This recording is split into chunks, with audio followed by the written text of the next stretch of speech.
Ayim. Samuel Ayim is currently the CEO of Focus Life Group and the founder and CEO of Center for Transformational Leadership Africa, CTL, which is a leadership platform that seeks to coach and train leaders in Africa. Sam is a corporate lawyer. He's a banking and finance and corporate governance expert. He's a John Maxwell certified coach. He's a teacher and a trainer. Sam had worked in the banking space for over 20 years, and all these 20 years in senior managerial positions. He was one time the group chief legal advisor for EcoBank Transnational Incorporated, the parent company of EcoBank, that's ETI, in Lome, and was also the company secretary for so many years.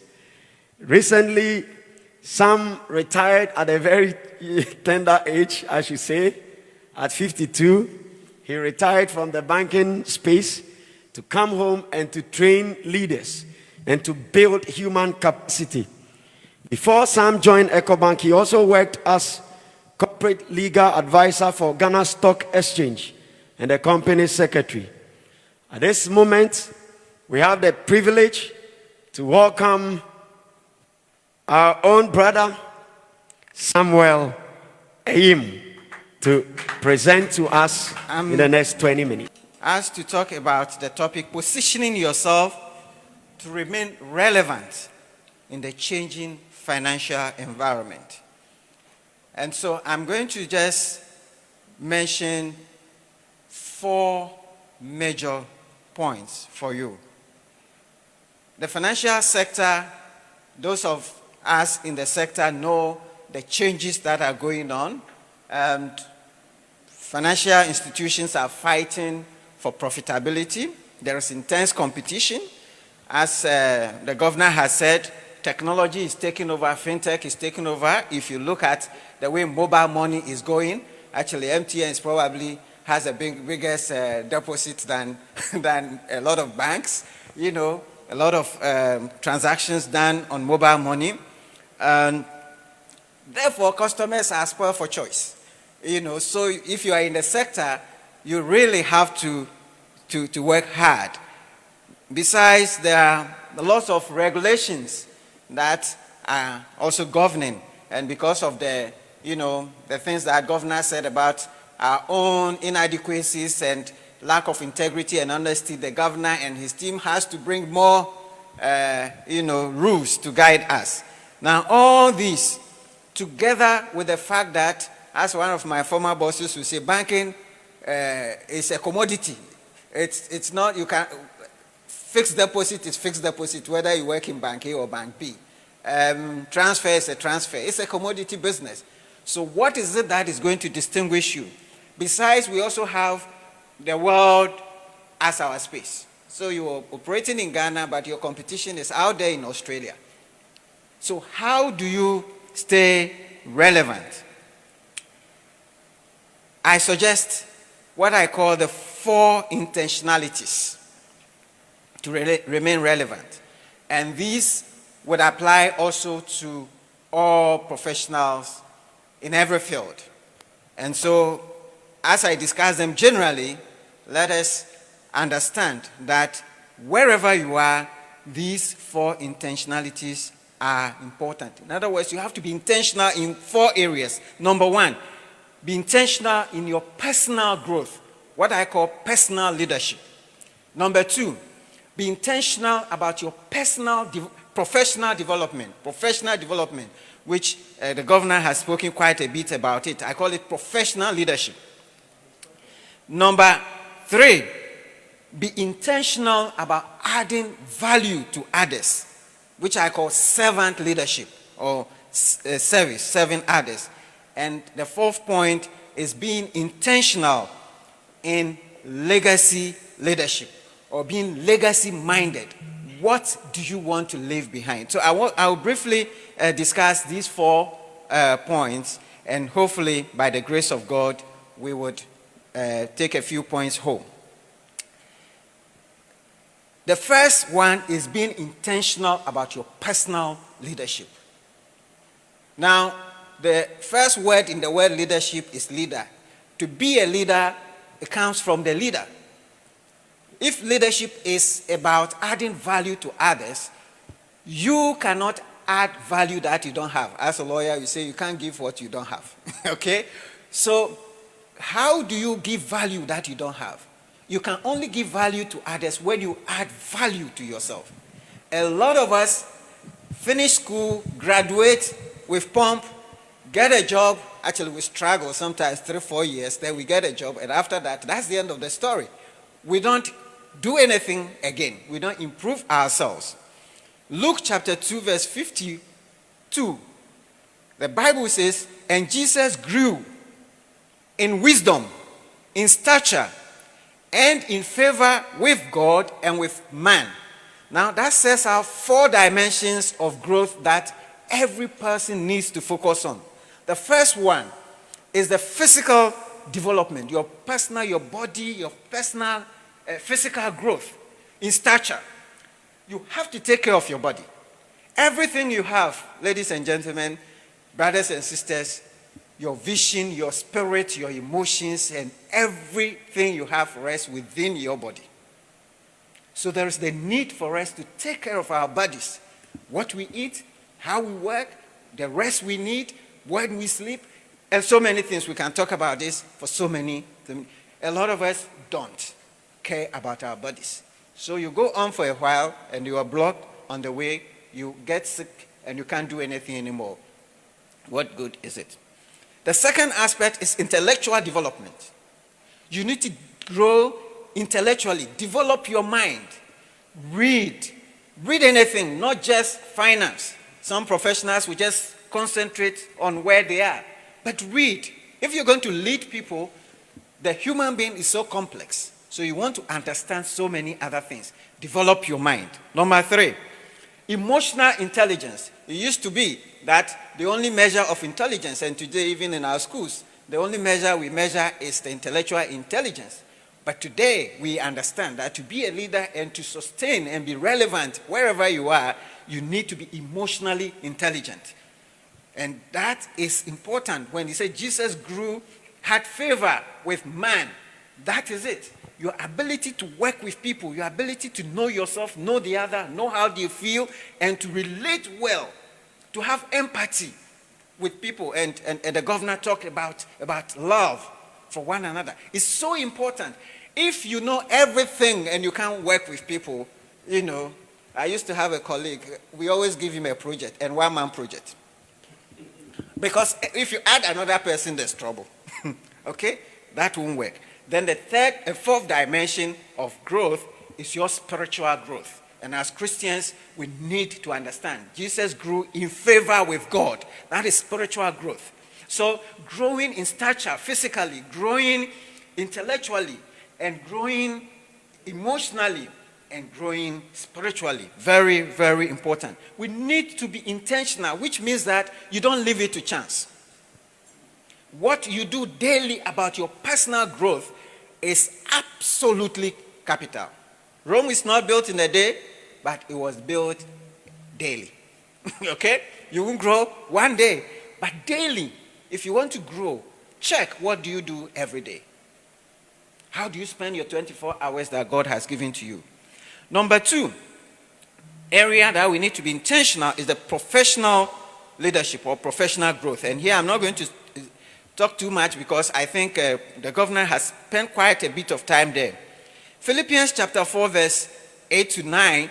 Finally, brothers and sisters, whatever is true, whatever is noble, whatever is right, whatever is pure, whatever is lovely, whatever is admirable, if anything is excellent or praiseworthy, think about these things. Whatever you have learned and received and heard from me or seen in me, put it into practice, and the God of peace will be with you. It is absolutely, Paul was talking to Timothy as a professional preacher, and he has given him a lot of guidance. This is the foundation of professionalism. And so you need to focus on this intentionally. What it means is that you have to deliver at the work you are given.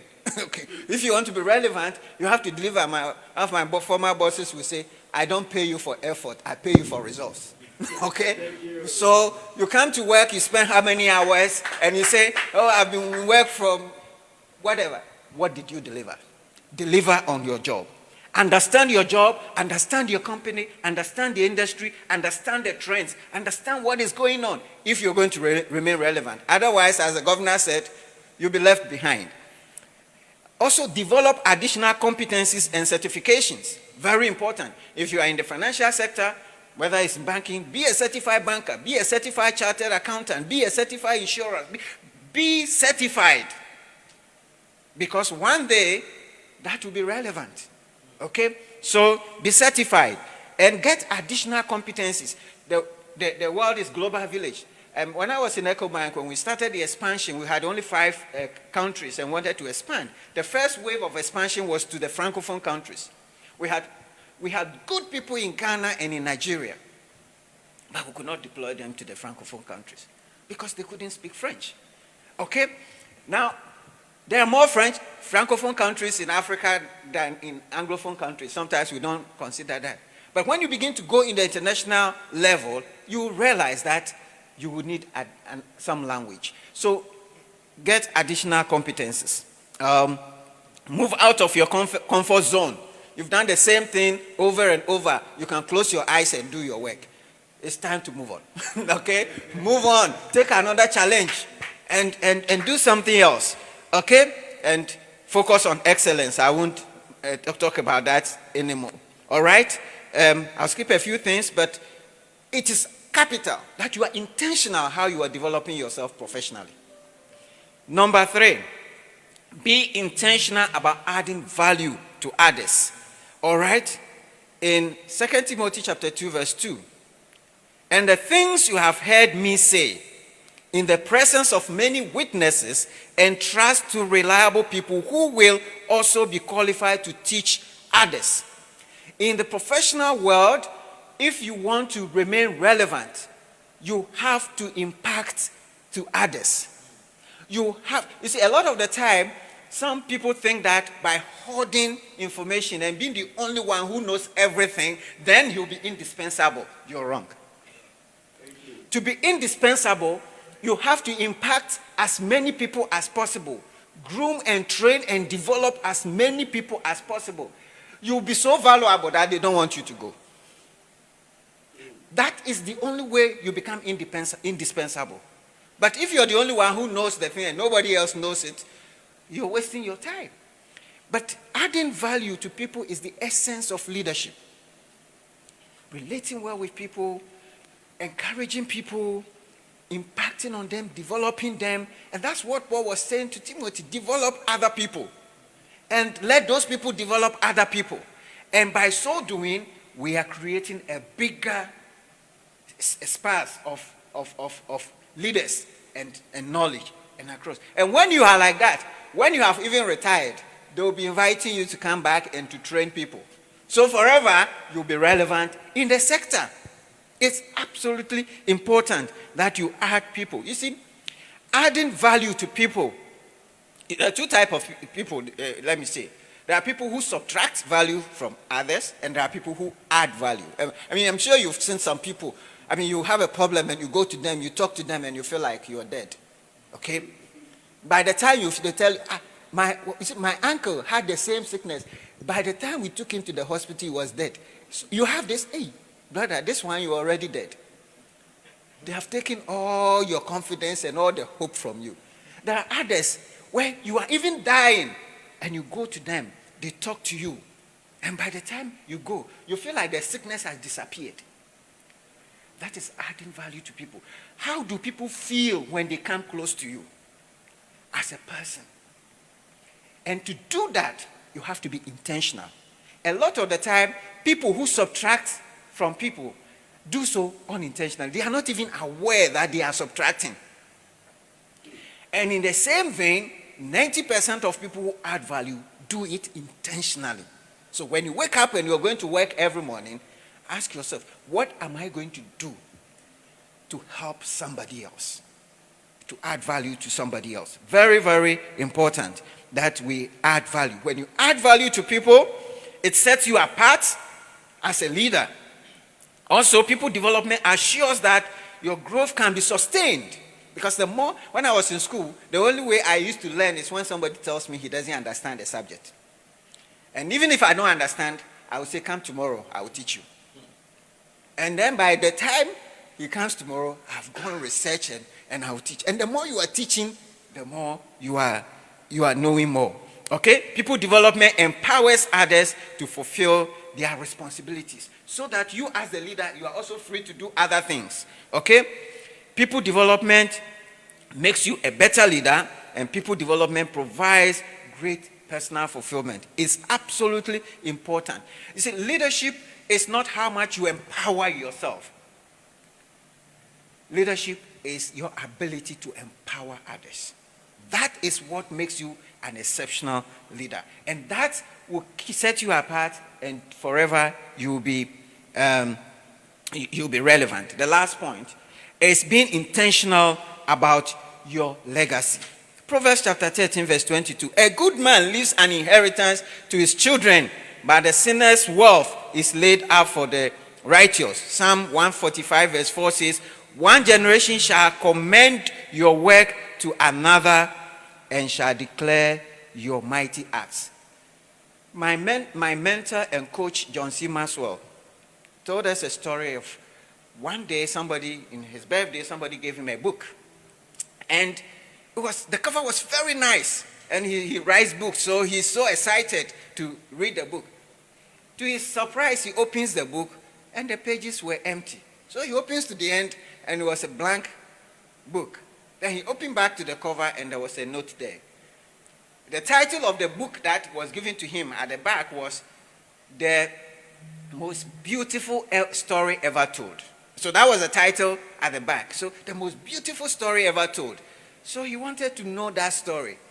He opens it, blank pages, and sees there a note. John, the most beautiful story ever told is your story. Fill these blank pages with goodness, stories of courage, stories of enrichment that every person will want to read. Now, each one of us is born with a book of blank pages. And our life is writing our stories. Wherever you are writing your story. The question is, what story are you writing? Will people be willing to read that story? And that requires you to be intentional. Intentional doesn't mean just having good intentions.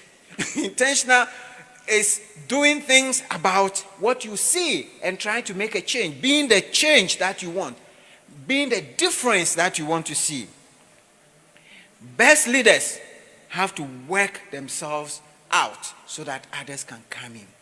That is what legacy is about. Legacy is about solving problems. When there is a problem in the organization, take responsibility and solve that problem. And when you are able to do that, you are leaving your traces. You are leaving a legacy. Well, I will want to end here. My final word is a word that has been said by my first two speakers, and it is the word credibility. To remain relevant, you have to be credible. Credibility creates authority, and it comes from the word, from integrity. It's been said, so I want to repeat it. If people buy into you, if people trust you, then they will want what you want because they trust you. Okay? And they will align with your vision. Good character builds strong trust and creates significance. So you want to be significant, you want to be relevant. The word is credibility. Thank you very much for your attention, and God be with you.